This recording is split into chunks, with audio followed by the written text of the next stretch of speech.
आज मैं आपको कैपिटल लेटर्स कैसे लिखेंगे और कैसे उनको रिकॉग्नाइज करेंगे इसके बारे में बताना चाहूँगी। आप सबकी रिक्वेस्ट आई है कि मैं आपको कैपिटल लेटर्स लिखने सिखाऊं। तो अगर मेरी ये वीडियो आपको अच्छी लगे तो इसे लाइक और शेयर ज़रूर करें और बहुत अच्छी लगे तो इसे सब्सक्राइब करके रेड बटन दबाएं और बेल आइकन से मेरे साथ जुड़े रहें। कैपिटल लेटर्स को सिखाने के लिए सबसे पहले हम बच्चों को स्लीपिंग लाइन और स्टैंडिंग लाइन की प्रैक्टिस कराते हैं। स्लीपिंग लाइन और स्टैंडिंग लाइन के लिए बच्चों को थोड़ी थोड़ी दूरी पे ऐसे डॉट्स लगा के देते हैं जिससे कि वो स्लीपिंग लाइन को एकदम राइट वे में लिख सके। इसी तरह से उनको फिर स्टैंडिंग लाइन सिखाई जाती है। ऐसे डॉट लगा के कम से कम उसका हाफ पेज या 3-4 लाइंस तो उनको प्रैक्टिस कराने बहुत ज़्यादा ज़रूरी है। उसके बाद ही उनको ये सब अल्फ़ाबेट्स बनाने की प्रैक्टिस होती है। जब स्टैंडिंग लाइन और स्लीपिंग लाइन उनको अच्छे से आ जाती है तो सबसे पहले हम उनको सिखाते हैं आई बनाना। आई के लिए सिर्फ उनको स्टैंडिंग लाइन बनाना सिखाएंगे। उसके बाद उनको सिखाते हैं एल की शेप बनानी सिखाते हैं जिसमें एक स्टैंडिंग लाइन आती है और उसी से जोड़ के स्लीपिंग लाइन सीखते हैं वो। इस तरह से उनको एल बनाना सिखाते हैं। आई के बाद एल के बाद फिर हम उनको टी बनाना सिखाते हैं। टी के लिए उनको पहले स्लीपिंग लाइन फिर उसी से जॉइंट करके स्टैंडिंग लाइन लिखना सिखाते हैं। इस तरह से 3 डॉट लगा के देते हैं जिससे पहले वो स्लीपिंग लाइन बनाता है उसके बाद स्टैंडिंग लाइन बनाता है। इस तरह से पहले आई, एल और टी सिखाया जाता है। उसके बाद हम उनको ई बनाने की प्रैक्टिस करते हैं जिससे उसको एक स्टैंडिंग लाइन और उसके बाद 3 स्लीपिंग लाइन वो बनानी सीखता है। उसके बाद उसको एफ बनाने की प्रैक्टिस कराई जाती है जिससे वो एक स्टैंडिंग लाइन बनाएगा और फिर वो स्लीपिंग लाइन बनाएगा। इस तरह से हम उनको शुरुआत में आई, एल, फिर टी, फिर ई, फिर एफ और उसके बाद उनको एच की प्रैक्टिस कराई जाती है जिसमें कि वो 2 स्टैंडिंग लाइन सीखता है और फिर उसके बीच में उसको एच बीच की लाइन में स्लीपिंग लाइन से उसको जोड़ना होता है। इन सब चीज़ों में बच्चों के कंसंट्रेशन की बहुत ज़्यादा ज़रूरत होती है। थोड़ा सा भी ध्यान इधर उधर होते ही बच्चा या तो लाइन को ऐसे टेढ़ी कर देगा या फिर वो बीच में बिल्कुल ना लगा के नीचे या ऊपर भी लगा सकता है। इसलिए इन डॉट्स को बच्चों को लगा के दिया जाता है जिससे कि वो एक स्टैंडिंग लाइन इधर, एक स्टैंडिंग लाइन इधर और बीच में उसके बिल्कुल स्लीपिंग लाइन बनाए। इस तरह से सबसे पहले उनको आई, एल, टी, ई, एफ और एच की प्रैक्टिस कराई जाती है। जब बच्चों को स्टैंडिंग लाइन और स्लीपिंग लाइन वाले अल्फ़ाबेट लिखने आ जाते हैं तब उनको कर्व की प्रैक्टिस कराई जाती है। तब उनको स्लांटिंग लाइन की प्रैक्टिस कराई जाती है। स्लांटिंग लाइन के लिए एक डॉट ऊपर और एक नीचे, एक डॉट ऊपर और एक नीचे। इस तरह से बच्चों को पहले स्लांटिंग लाइन सिखाते हैं दोनों साइड का, one sided and other sided, दोनों साइड्स का उनको स्लांटिंग लाइन की प्रैक्टिस कराते हैं जिससे वो A4 एप्पल बनाना सीखता है। एक स्लांटिंग लाइन इधर, एक स्लैंटिंग लाइन इधर और बीच में स्लीपिंग लाइन। इस तरह से उसको ए की प्रैक्टिस कराई जाती है। सबसे पहले उसको ए बनाना सिखाते हैं, उसके बाद उसको के बनाना सिखाते हैं। उसमें एक स्लीपिंग लाइन आएगी और 2 स्लैंटिंग लाइन आएगी हाफ हाफ में। इसके लिए 5 डॉट लगाते हैं। पहले एक स्टैंडिंग लाइन, उसके बाद इसके लिए के की प्रैक्टिस होती है। ए और के की प्रैक्टिस के बाद उनको फिर एम की प्रैक्टिस कराई जाती है। एम के लिए 2 स्टैंडिंग लाइन और उसके बीच में हाफ में 2 स्लैंटिंग लाइन सिखाई जाती है, जिससे एम की प्रैक्टिस वो अच्छे से और कंसंट्रेशन से कर सके। इसमें कंसंट्रेशन बच्चों का बहुत ज़्यादा ज़रूरी है, नहीं तो वो अक्षर को टेढ़ा मेढ़ा कैसे भी बना देता है। इसलिए जब भी इन सब अल्फ़ाबेट की प्रैक्टिस कराएं तो बच्चों को कंसंट्रेट ज़रूर कराएं, इधर उधर उनका ध्यान कम से कम जाए। इसके साथ ही उनको एन की प्रैक्टिस भी कराते हैं। इसमें भी 2 स्टैंडिंग लाइन और एक स्लैंटिंग लाइन।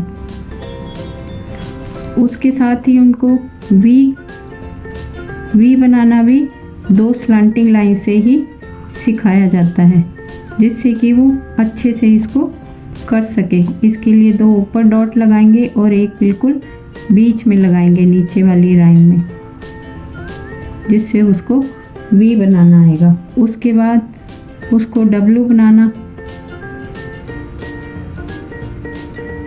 डब्लू बनाने के लिए 2 स्टैंडिंग लाइन और जैसे एम में हमने नीचे स्लैंटिंग लाइन की थी, इसमें ऊपर की साइड में दोनों स्लैंटिंग लाइन बनाई जाएगी, जिससे डब्लू की प्रैक्टिस होगी।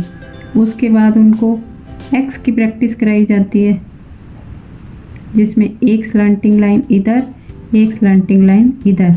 इस तरह से एक्स बनाना वो बहुत जल्दी और इजी वे में सीख सकता है।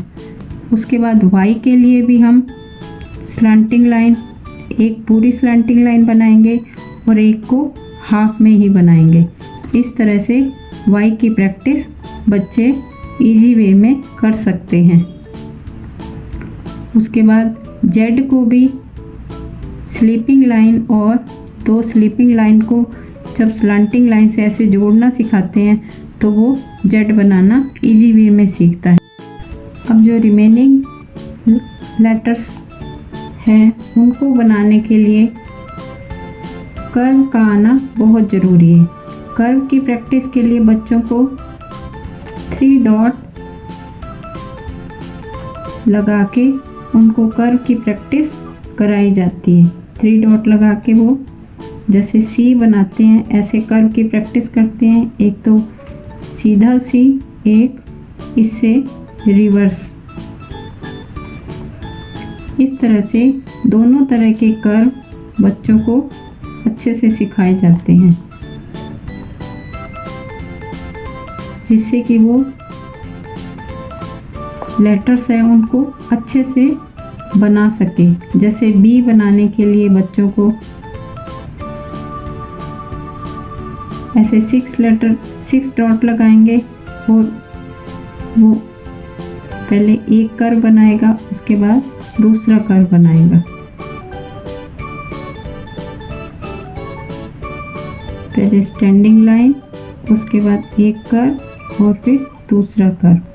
सी बनाने के लिए उसको 3 डॉट लगा के देंगे, जो कि कर्व ही बनाया है वैसे ही सी की प्रैक्टिस बच्चे को कराएंगे। उसी तरह डी बनाने के लिए पहले वो स्टैंडिंग लाइन बनाएगा, उसके बाद उस पर कर्व बनाएगा, तो डी की प्रैक्टिस वो अच्छे से कर पाएगा। इस तरह से अब जी को कैसे बनाते हैं? जी को बनाने के लिए एक ऊपर डॉट, उसके बाद 3 नीचे डॉट, उसके बाद उसके नीचे 3 डॉट, ऐसे 7 डॉट बना के अगर हम बच्चों को जी की प्रैक्टिस कराते हैं तो वो बहुत इजी वे में अच्छे से करता है। ये जो इधर के 3 डॉट हैं इस पे कर्व बनाएगा, फिर ऊपर, फिर ऐसे स्लीपिंग लाइन, फिर ऐसे स्टैंडिंग लाइन। तो इस तरह से 7 डॉट लगा के हम जी को एकदम परफेक्ट बच्चों को सिखा सकते हैं। उसके बाद कर्व के लिए उनको जे की प्रैक्टिस भी कर्व से होएगी। पहले ऊपर 2 डॉट, फिर 1 डॉट बिल्कुल लाइन पे ना लगा के थोड़ा सा ऊपर लगाते हैं और बच्चों को कर्व बनाना सिखाते हैं।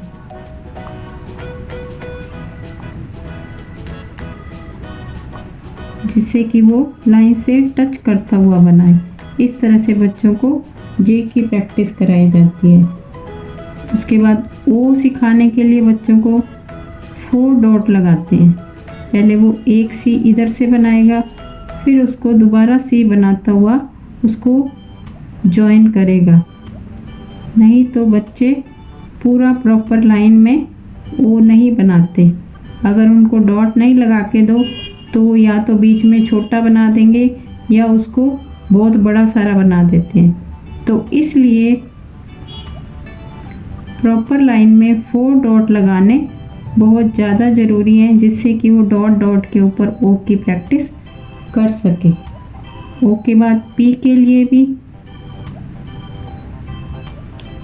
पहले उनको स्टैंडिंग लाइन बनाएंगे, फिर वो 3 डॉट वाला कर्व बनाएंगे। इस तरह से 4 डॉट लगा के देंगे। पहले स्टैंडिंग लाइन बनाएगा, फिर इस 3 लाइन पे पी को पूरा कंप्लीट करेगा।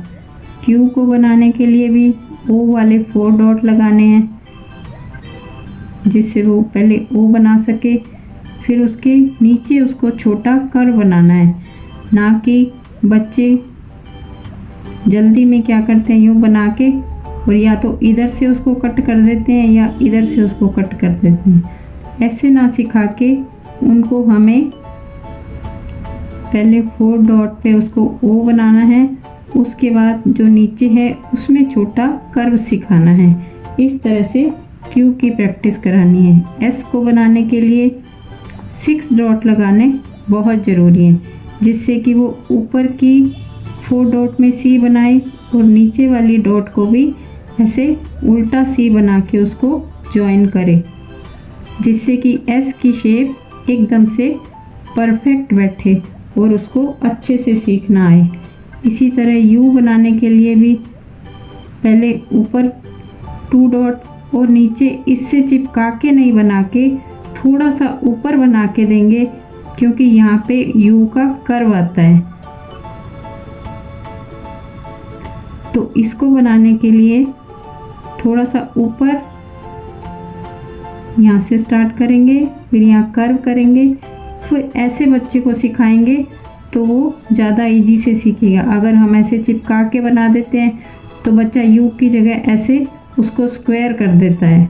तो ऐसे ना सिखा के हम बच्चों को अगर डॉट से ऊपर, लाइन से ऊपर डॉट लगाएंगे तो पहले स्टैंडिंग लाइन बनाएगा, फिर नीचे छोड़ा कर्व करेगा, फिर उसको स्टैंडिंग लाइन से जोड़ेगा।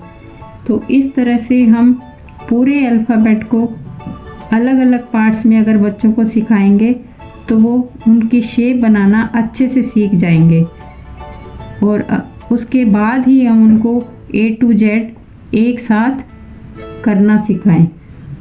अगर ये मेरी वीडियो आपको अच्छी लगे,